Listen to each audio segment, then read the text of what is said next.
Hello there, good evening. Welcome to Monday's Look North. On the programme tonight, police are dealing with a serious incident in North Yorkshire near to Tadcaster Grammar School.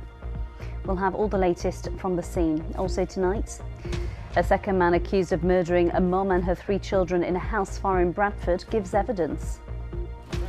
North Yorkshire Police target young men as they launch their Christmas campaign against drink and drug driving. And we talk to Hollywood star Kiefer Sutherland, who's full of praise for Yorkshire after making his latest film here. And good riddance to November. It has been one of the wettest on record across parts of our region, but the sun will be back out tomorrow. Join me for the week ahead forecast.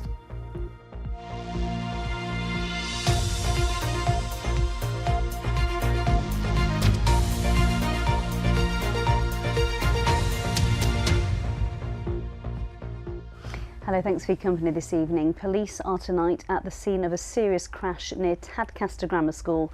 The incident near Leeds Road at Toulston was reported at lunchtime just before 12:30. Several roads in the area remain closed and people have been advised to avoid the area. Our reporter Olivia Richwald is at the scene for us tonight. Olivia, what more do we know? Well, I'm standing on the road which goes past Tadcaster Grammar School and the crash happened here near to the school at around 12:30 this afternoon. As you can see, there is still this evening a large police cordon in place, and that covers 3 different roads close to Leeds Road, which are all closed this evening. Police vehicles and officers remain at that scene tonight. But earlier when it was light, you could see that beyond the cordon you could see 2 vehicles. One of them was a pale coloured car which looked like it had a dented front bumper, and the other one was a larger vehicle. It could have been a van or a small bus, but that was behind a tarpaulin, and there were officers in high visibility clothes near to that scene. Now, the Yorkshire Air Ambulance has confirmed that 2 of its helicopters did come to this scene this afternoon, but no details have been released about who might have been injured or the extent of their injuries as yet. Well, I'm standing at the cordon which is closest to Tadcaster Grammar School, but the main entrance of the school is not affected. I'm adjacent to the school bus park. We did approach Tadcaster Grammar School, but the school declined to comment. We do understand, though, that some after-school activities were cancelled this afternoon. Amy, there are very few confirmed details about what happened here this afternoon, but clearly the fact that there is still a large police presence and the large cordon would indicate that something serious has happened. Yeah, indeed, Olivia, thank you. And we will, of course, keep you up to date with that throughout the evening. Next tonight, a second man accused of the murders of a mum and her 3 children in a house fire in Bradford has told his trial he thought he was being paid to set a car alight. Bryony Gowith and her young children, Dennisty, Oscar and Aubrey Birtle, died in a fire at their home in August 2024. Sharaz Ali and Callum Sutherland both deny 4 counts of murder and the attempted murder of Bryony's sister, Antonia Gowith. Our Home Affairs correspondent Emma Glasby sent this report from Doncaster Crown Court earlier. Callum Sunderland gave evidence at his trial for the first time today. The 26-year-old told the jury he was a crack cocaine addict and a convicted arsonist. He said that he had been recruited by his co-accused, Sharaz Ali, to set a car alight for a few £100. Well, that night in August 2024, Bryony Gowith, who was 29, died in a fire at her home in Bradford, along with her 3 children, Dennisty, who was 9, 5-year-old Oscar and 22-month-old Aubrey Birtle. Sharaz Ali, who's 40, is accused of starting the fire as a revenge attack against his ex-partner Antonia Gowith, who was staying at the house with her sister Bryony. Callum Sunderland told the court today that Mr Ali had given him money to buy petrol to set a car alight. The jury has been shown footage of him buying the petrol and filling a canister, and also footage of their vehicle arriving near the house just before 2 o'clock in the morning. Now, Callum Sunderland said that when he and Mr Ali went up to the house that night, there was no car in the driveway to set a light. Mr Sunderland said he thought the house was empty and the people who lived there on holiday. He said that Mr Ali told him to kick the door down. Mr Sunderland told the court, "I didn't want to kick the door down, but if I didn't, I wouldn't get any money." When I kicked the door, there was someone on the stairs shouting, so I ran off. He told the court, I didn't know what he was going to do. There's nothing I can say or do to bring those 4 people back. The trial has already heard that Sharaz Ali went into the house with petrol and lit a lighter. He said that he never intended to harm anyone but himself. But Bryony and her 3 children died, and Sharaz Ali suffered severe burns and spent 4 months in a coma. During this trial, the jury has also been shown footage of Calum Sunderland being arrested a few days after the fire. Show me your hands. Show me your hands now. What's your name? Callum. Right. Listen, Callum, you're under arrest on suspicion of murder. You don't have to say anything, but at Miami Defence, you don't mention when questioned, something which you later will learn in court. Calum Sunderland and Sharaz Ali both deny 4 counts of murder and also the attempted murder of Antonia Gowith. The trial here is continuing. If you or someone you know has been affected by the issues raised in any of tonight's reports, you can contact the BBC Action Line via bbc.co.uk/action line for details of organisations which offer advice and support. You are watching Monday's Look North, still to come on tonight's programme. Christmas must be on the way because we'll be live at Sheffield Children's Hospital for this year's switch on of the famous Snowflakes.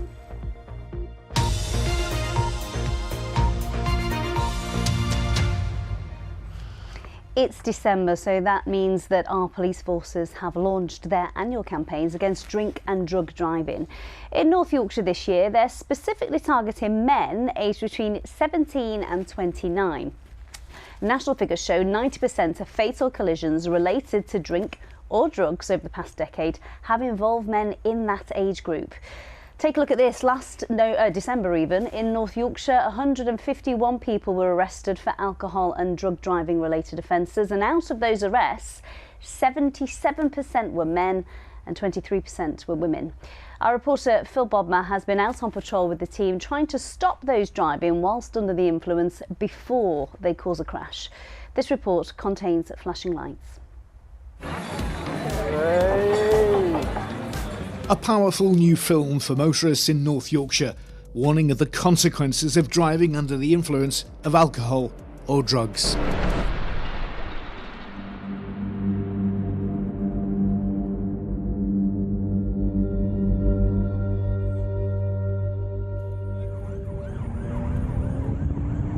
As the party season gets underway, proactive police patrols are on the lookout for those inclined to take a chance. Doesn't do that for no reason, does it? A defective light on a passing Hyundai in York soon arouses interest. There it is. The powerful BMW, bristling with tech, soon locates the vehicle that appeared keen to disappear. How old are you, mate? 20? Yeah. The driver is breathalyzed and tested for drugs. Keep blowing, keep blowing, keep blowing. Stop, thank you. Although both proved negative, the driver has been stopped before. Involved in a failed to stop in response for York in September. Yeah, but I've had the interview on that. You went wrong way around a roundabout? Yeah. He's been pretty much making off, and he's only stopped because he's probably thought that he's seen the lights come around the bend, or he's wanted us to drive past him. So yeah, there's all the hallmarks of somebody that's obviously not wanting to speak to us, try to get away. He's done the illegal turn around the bollard, try to chuck us off the centre, give him that a little bit of extra time. So the motorist is issued with a ticket for vehicle defects and is warned about the manner of his driving before being sent on his way. just go steady and stop driving like an umpty. 20 miles away, the twinkling lights of Harrogate provide a seasonal feel to the town centre. But it's the illuminations of an unmarked police car that drivers need to fear. Well, during last year's festive campaign, North Yorkshire Police arrested more than 150 people. The year before, they carried out over 1,000 roadside tests. They say this year patrols will be stepped up once again. It's pub closing time in Knaresborough. The Audi waits and watches. Just before midnight, the flash of a white vehicle travelling at speed draws attention. That's all I needed. A little acceleration and the police car soon catches up. A burst of blue lights and the vehicle pulls over. Do you know I've stopped you? No, I don't have a clue, mate. I stopped you because of your speed. The driver claims he hasn't consumed any alcohol, but the breathalyser tells a different story. You've blown 16, so you have had a drink. I haven't had it. Because of your dishonesty and because of my suspicions, I'm also going to do a drugs wipe on you as well, OK? After a short wait, the result comes back positive. The driver is arrested. So it's tested positive for cannabis. So although he's below the legal limit for alcohol, he's tested positive for cannabis, so he's under arrest and he'll be asked to give us some blood in the police station.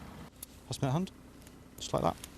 The man is led away, another statistic for the police, at a potentially expensive and inconvenient Christmas for the driver. Phil Bottomer, BBC Look North. Next night, a new community group in Scarborough is swelling in numbers as dads with extra caring responsibilities seek help. Dads Behaving Madly was started by Graham Porter last year with just 2 other members. Well, now the group, which primarily helps dads with children who have disabilities, has more than 70 members and is seeing on average 1 new joiner every week. Carla Fowler has been along to their regular big breakfast session. At the Belmont Hotel in Scarborough, it's the monthly breakfast meet-up of Dads Behaving Madly, a growing community group which started last year. It's now got 70-plus members who are all dads and many carers for a child with a disability. Members' ages range from 18 to 78. They come for respite and to talk about their daily struggles in a safe, confidential space. They're just unloading stuff that they wouldn't normally share at home. They're doing it here. When it's hardest for the men to engage, they usually shut down, they put the barriers up, they close up. But here, they just roll in and they're just talking to random dads that they've never seen before, and then they're talking, like solving each other's problems and stuff. It's brilliant. Through shared experience, the dads can help each other with everything from plumbing advice to mental health. I have CPTSD because I'm a carer of a family. And I've had anxiety and I have depression. But I come here and I become myself and I like to socialise. And as long as I'm socialising and connected, then I'm all right. Not long after my son got diagnosed with autism, I was struggling. I didn't really know what to do or how to handle it. So joining this community of dads, everyone's just so helpful. Everyone gave me advice, told me the best things to do to support my child. It also helped me with my own personal mental health, because dealing with a child who's got diagnosis such as that, it is hard work. A huge variety of activities are offered to boost self-esteem and well-being, a new concept for some dads. It's nice to break that mould and introduce dads and blokes to activities they wouldn't normally do, different ways of helping with well-being. I struggle a lot with panic attacks and anxiety, and being a part of the group offers me a safe space where we can talk to people. You can feel like what you're experiencing is normal. It sort of forces you to make time for yourself that you wouldn't do otherwise. It's fantastic just having a lovely community of dads to talk to in case you've got problems. We all help each other out. It's changed my life a lot. I felt so lonely when I've got all these friends to do things with, surfing, drinking together. That's amazing. New members are joining every week. Dads Behaving Madly is now a lifeline to many dads in Scarborough and beyond. The demand is there. More dads need to speak out and stuff and raise the profile, comfort each other, be there for each other, and lighten the load on their shoulders with what they go through. What a great group that looks, hey? OK, let's move on to sport now. Here is Sally with a full roundup of this weekend's action. In football, it was a weekend that saw Leeds put up a fight against Manchester City, a resurgent Sheffield United and Doncaster Rovers ending their 10-game winless run. With all that and more, here's Abby Jayola. We have more than enough also to win the points that we need. We have shown this today in one of the toughest places against one of the best teams in the world, against the best manager in the world, and for that the boys can take lots of confidence and pride out of this game. I would have preferred points, that's also for sure, but I'm very happy with the performance of the manner we present ourselves. In the Championship, it was a good start for Sheffield United away at Leicester with 3 goals in 32 minutes, but the Blades let that lead slip, narrowly winning in the end 3-2. And a similar picture for Sheffield Wednesday. The Owls let a 2-1 lead slip against Preston, the game finishing 3-2, leaving them still languishing at the bottom of the table. In League One, Bradford City made the more than 500-mile round trip to Exeter. Defender Joe Wright got his name on the scoresheet, sealing 3 very important points for the Bantams, their first victory in 7 games, yet they remain 3rd in the league. It was a trip over the Pennines for Barnsley, with their game against Stockport ending 1-1. Meanwhile, Doncaster returned to winning ways against Peterborough, finally ending their 10-game winless run, with Jordan Gibson finding the back of the net twice to secure a 2-1 triumph. It was a goal fest for the Terriers, who drew 3-3 to AFC Wimbledon. Alfie May's strike saw Huddersfield come away with something rather than nothing. And Rotherham extended their unbeaten run courtesy of this Kean Spence equaliser in the 70th minute in their game against Wycombe. And in League Two, despite Chesterfield equalising 2 minutes after Swindon's first goal, the Spyrites lost 2-1. And Harrogate Town managed to take a point away from their long trip to Barnet, the game finishing 1-1 thanks to some fancy footwork from Jack Muldoon. Sheffield Wednesday have been given a further 6-point deduction by the English Football League for regulation breaches, leaving them 27 points from safety in the Championship. Former owner Dejphon Chansiri has also received a 3-year ban from owning or being a director at any EFL club. Wednesday went into administration in October, and potential new owners are submitting bids for the club. A preferred bidder could be identified later this week. England's women were in action in a friendly against China, with Yorkshire's Beth Mead scoring twice in 2 minutes. The Lionesses dominated China, beating them by 8-0 in front of a sellout crowd at Wembley. Mead got England's first goal at 12 minutes, followed just 2 minutes later with her second. Manager Sarina Wiegman took her off at half-time to give newer players a run out, with Mead joking she was denied a hat-trick opportunity. Joked when I walked out, any chance I wanted my hat-trick? She's like, but we're playing well and other people need minutes, which is completely fair, and I'm happy other girls got minutes, but as a forward you always want to get them hat-tricks.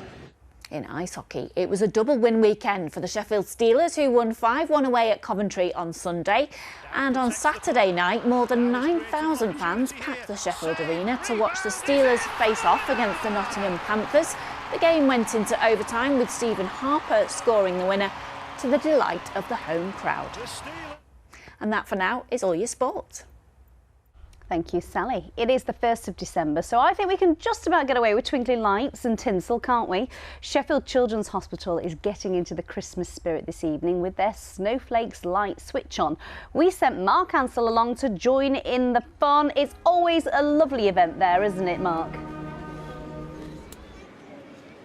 Certainly is, Amy, and you know it's Christmas here in Sheffield when the lights are switched on behind me. This is the Children's Hospital, which treats hundreds of thousands of children every year in this region, and the light switch on, it generates loads of money, hundreds of thousands of pounds for the hospital and the charity to do their crucial work. Now, 2 years ago, I was up on the cherry picker filming them as they attached these snowflake lights to the side of the building, and what a job they do.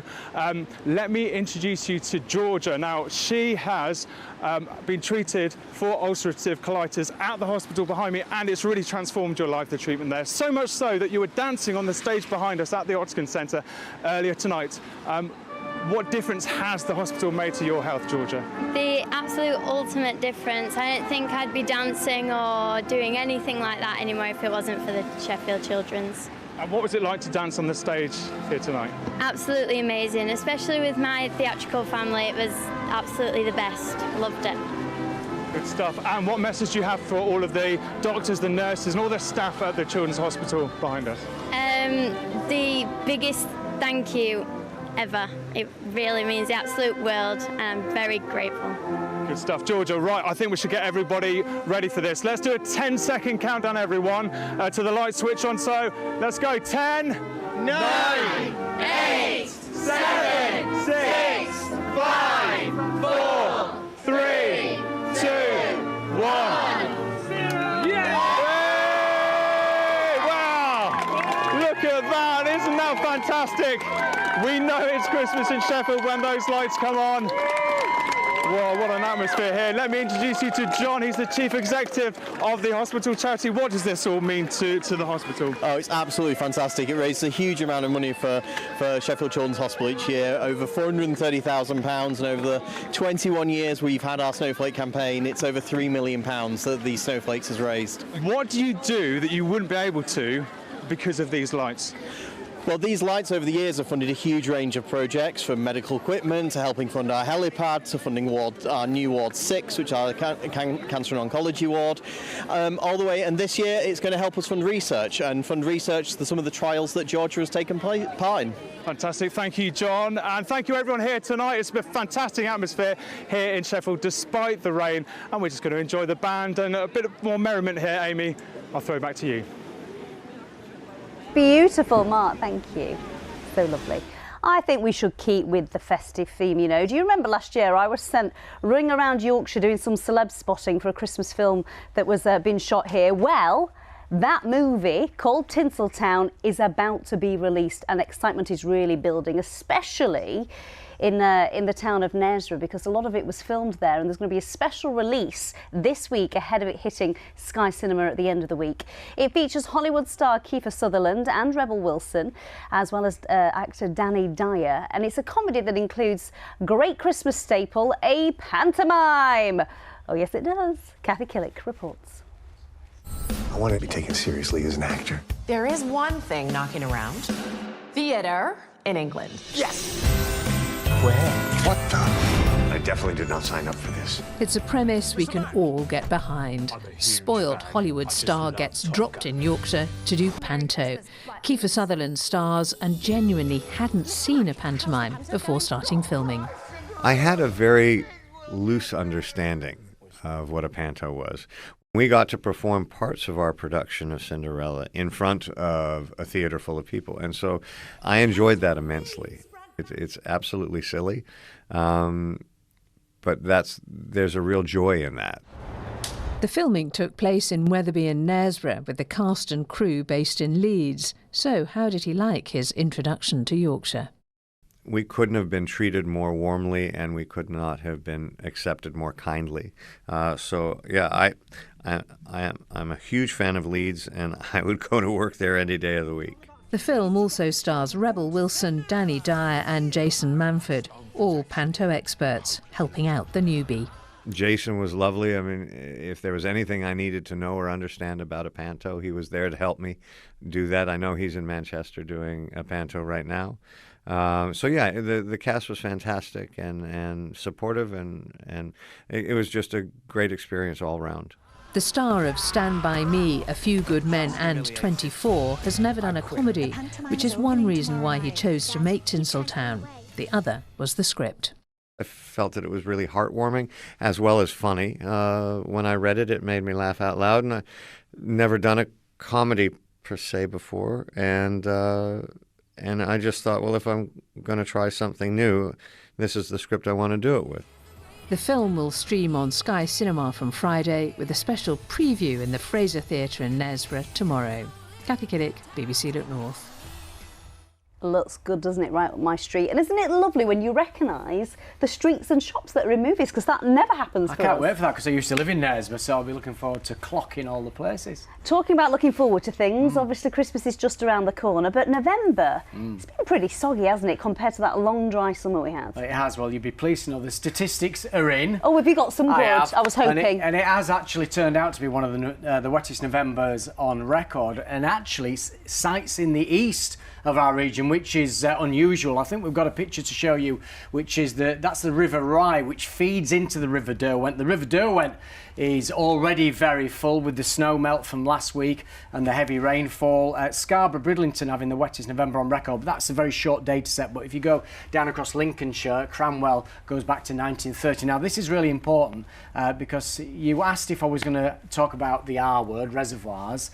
Well, they're getting pretty full, but the boreholes, the groundwater levels further east have been quite low. But all this rainfall there will be doing a good job and lifting those aquifers, so it's all good news. Someone asked me at the weekend if we're going to have a white Christmas and how far in advance you can predict it. I don't know whether we're going to have a white Christmas or not. Oh. Well, I know it's 4 weeks away, isn't it? But the first half of December looks at times wet and windy. There's no sign of any winter's weather at all. You'll be disappointed to hear, I'm sure. Time to buy a snow machine. Indeed. Right, let me show you a couple of pictures that you've sent me over the weekend and describes the weather we've had. Cos obviously yesterday was beautiful across Yorkshire, blue sky, but that's the River Foss, which is just over its banks there in York, and the second picture that's coming up very shortly. Now that's Windscar Reservoir. As you can see, levels across the reservoirs in the Pennines are rising quite nicely. Remember last week I think they were 84% after the rainfall we had on Saturday. They'll be approaching 90%, I'm sure, when those figures come out this week. If you've got any pictures you'd like to send to me on X, on Instagram, or you want to look at your work on the Weather Watcher website, the addresses are on your screen right now. So the topsy-turvy weather continues. Sunday was beautiful, Saturday was wet, it's been wet today, and we're back to blue skies tomorrow. All parts will be sunny and dry. As regards Wednesday, it looks very unsettled, but we might just get away with another fine day on Wednesday, 1 or 2 showers later. The next weather system, though, will bring rain in from the west during the course of Thursday. So at the moment, there's a bit of a respite from all the rain we've had so far today, but the rain's gathering in the west and it's soon going to sweep across all parts of our region. So once again, it's going to be mild, wet and windy, certainly for the first part of the night. That rain clearing to showers, and then eventually, looks like most of us away from the Yorkshire Dales will become dry and clear. Still quite windy. Temperatures relatively mild for early December, around 6 degrees Celsius. So tomorrow's high water times in Scarborough at 5 to 1 in the morning, and again at 1:45 tomorrow afternoon. So beautiful early winter's day. Any showers across the Yorkshire Dales soon moving out of the way, and then it's dry and bright. Long spells of sunshine expected through the course of Tuesday. We're looking at temperatures just slightly above average for this time of the year. 9 Celsius, 48 Fahrenheit. 1 or 2 showers possible in the west on Wednesday. Otherwise, another dry day with some sunshine before the rain returns during Thursday. That's the forecast. Talking about awful weather at the weekend, I have to thank Fred and Sandra, the farmers who saved me when I got a flat tyre and drove me to safety. They were absolute gems. Some good folk out there, aren't they? That's it from us. I'm back with the late news at 10:30. Bye-bye for now.